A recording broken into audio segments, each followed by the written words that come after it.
जीजा के तो बुरा बुरा हाल बटिए। अब बताओ कि तार का बटिए मजबूरी कि हमारा संगे लागल बड़ू जरूरी। ये हमार सोना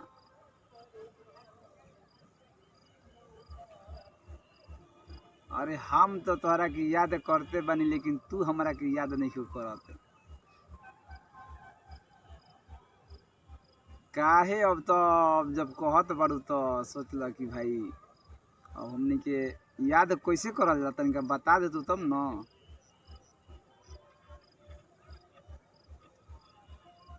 हेलो अरे बोला ये साली कोने गड़बड़ा गेलू। हमारा तो बुझाता कि तू हमारा के छो के दूसरे पे भुला गेलू।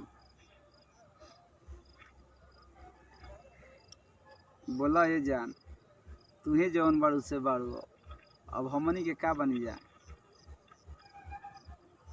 हमारा तो बुझाता कि भर होली एकदम तू दूसरे पे ध्यान देता रू। हमारा पर तनको ध्यान नहीं को देते। अरे तनी हमरो पर ध्यान दिहल कर। ध्यान दिहल कर तनी हमरो पर।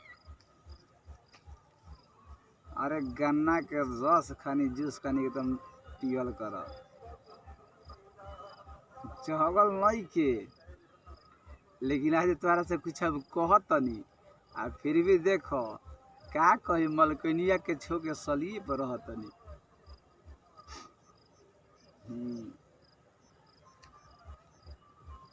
अरे तू मम्मी की याद में काट दो आ चाहे कोनो यार के तू बांट दो उससे कोनो हमारा फर्क पड़े वाला नहीं के।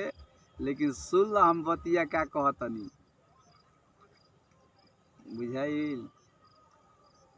तू तो खाली प्यार कर लू झूठो मूठो के। जीजा जी के कहो तू मानते नहीं को आ कहत रू कि नहीं हम जे बानी जीजा जी रहुए बानी। अरे यार चहगल का चहगल बा जौन कहत रू कि चहगल बा।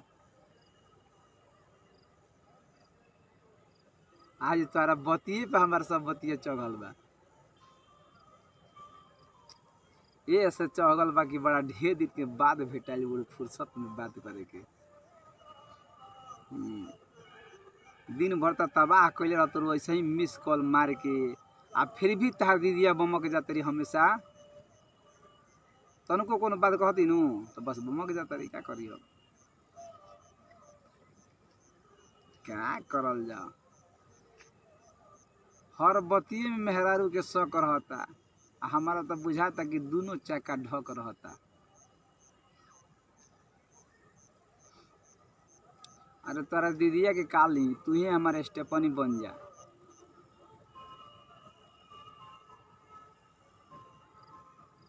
ऐसनो खियावा कि हमन के मन तनी गदगद हो जा। अरे हई देखो ये जा ई तो हमके खियावे खातिर भाई बोलावत तरी हो।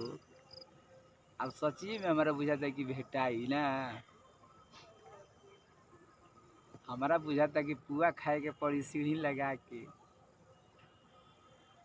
दूगो पुआ बा केकरा केकरा के बटबू ए साली याद कर तरु तू जीजा के तो फिर डटबू ना न। ठीक है बा अब तनी घबराए के बात नहीं खे। ई बतिया जौन बात सही कहत रू कि झूठ हो।